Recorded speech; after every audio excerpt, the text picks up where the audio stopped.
This is the Coast Guard's massive icebreaker, Healey. Stretching 420 feet long, it's the largest vessel in the Coast Guard fleet, and one of only 2 U.S. ships capable of operating in the planet's frozen polar regions. Today we're taking you aboard the Healey to see what life and work look like on one of these powerful ships, and to uncover why the Coast Guard maintains a presence at the top of the world. Supporting Arctic research is the Healey's primary mission. We were specifically designed in cooperation with the National Science Foundation to conduct research in that region. To reach scientists working in remote Arctic locations, the Healey can smash through ice up to 8.5 feet thick, powered by its massive diesel-electric plant. 4 heavy-duty diesel engines generate 46,000 horsepower. That power is converted into electricity to drive the ship's motors, spinning 2 enormous 16-foot propellers that push Healey forward through solid ice. But none of this would work without its specialized bow, engineered for breaking ice in unique ways. The hull itself is constructed so that there is an ice belt that's about 1.5 inches to 2 inches thick, and make sure that as we are impacting the ice, we're not deforming the ship. At the front, a reinforced tip known as the ice knife helps slice into the ice. That is essentially a stronger point of impact, purposely built to, as we're impacting the ice, open it up.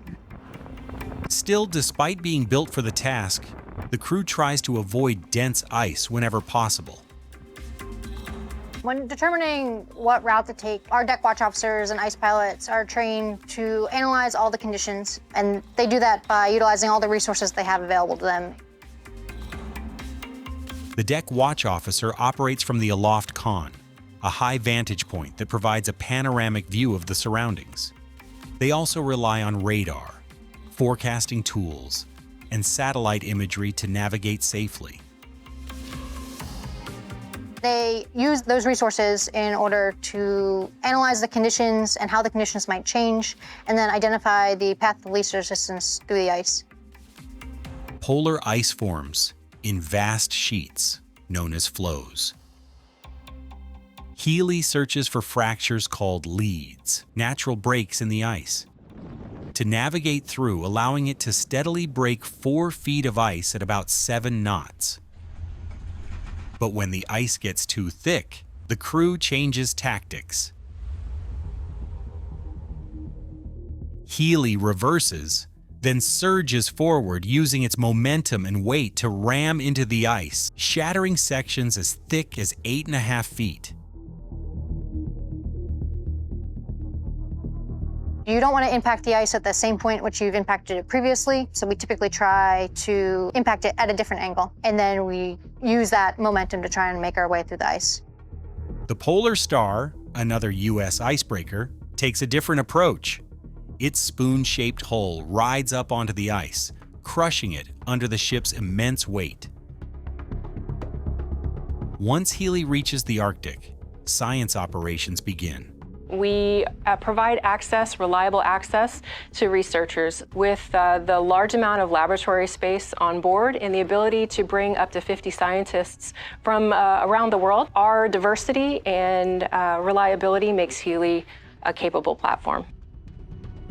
The ship houses over 4,200 square feet of lab space, equipped with multiple labs and cranes for deploying heavy research gear. In 2023, the Healey deployed in support of 2 scientific missions, one in support of the Office of Naval Research. The second mission we did was in support of the Nansen and Amundsen Basin Observation System. That water sampling looked at understanding how the water flowing in from the Atlantic Ocean is changing the ice cap and how that can impact the climate in the rest of the world. But working in the Arctic comes with serious risks, including polar bears. Trained crew members maintain constant watch for signs of bears, ensuring everyone can safely return before one gets too close.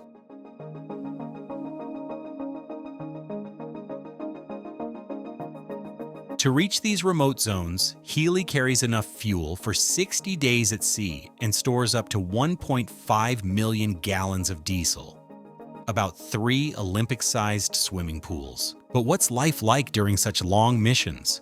Living on a cutter, it can get cramped sometimes, but you definitely get close with the people you work and live with. To see a polar bear in their natural habitat, or to watch a very brief sunrise and sunset in the later part of the year in a landscape of ice that is not flat but has these wonderful characteristics associated with it, is just an amazing experience for me.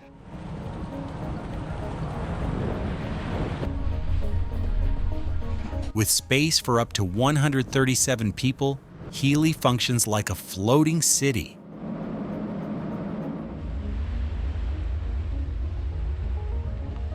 It includes the Coast Guard's largest onboard medical facility, a gym, a small store, and living quarters for rest and recreation. Outside, the crew faces freezing conditions, so they're issued specialized cold weather gear used only on polar deployments.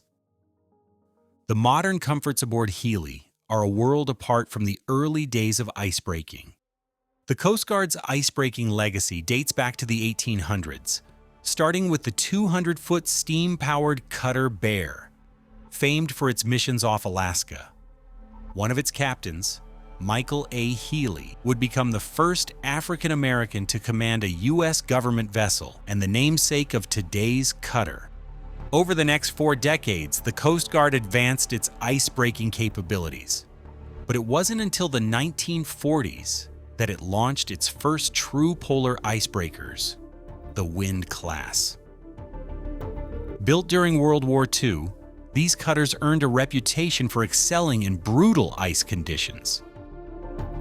In 1944, the cutter Eastwind captured the last German weather station in Greenland. After the war, Wind-class ships paved the way for America's first Antarctic research missions. In 1976, the Coast Guard replaced them with 2 heavy icebreakers, the Polar Star and Polar Sea.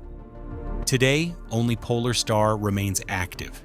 Each year, its crew sails to Antarctica to clear paths through ice as thick as 21 feet from McMurdo Station.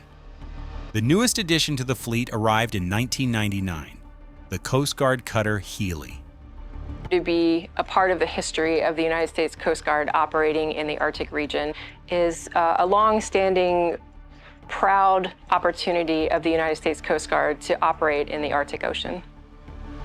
In recent years, the service has begun developing a new class of vessels, the Polar Security Cutters. These next-generation ships are more important than ever as the polar regions continue to change. Here's what Arctic ice looked like in 1979 and how much it's retreated in just a few decades. As the Arctic is changing, the ice is not completely disappearing. As the ice melts, Arctic waters are opening to more ship traffic, from tourism to trade and resource exploration. The Coast Guard needs to access those regions to be able to carry out the statutory missions that we have in other parts of the United States. In addition to scientific research, we also are able to use our capabilities as an icebreaker to support other Coast Guard missions, including search and rescue, maritime pollution response, and law enforcement, anywhere in the polar regions that were needed. But the mission isn't just about protecting lives and the environment. Other nations are rapidly expanding their ice-breaking fleets, and America's polar cutters remain key to safeguarding U.S. interests in an increasingly strategic region. It's important that the Coast Guard maintain presence in the region to cooperate with those nations who have a like-minded vision of an international rules-based order where we respect the sovereignty and cooperate for a global understanding of how the Arctic and its resources can benefit the globe. During its latest Arctic deployment, Healey joined multinational exercises alongside Canada, Norway, Denmark, and Iceland. The Coast Guard's polar icebreakers are feats of engineering, and icebreaking is only part of what they do. As the polar landscape evolves, the Coast Guard's mission will have to evolve with it. If you're enjoying this video, don't forget to hit that subscribe button for more content like this.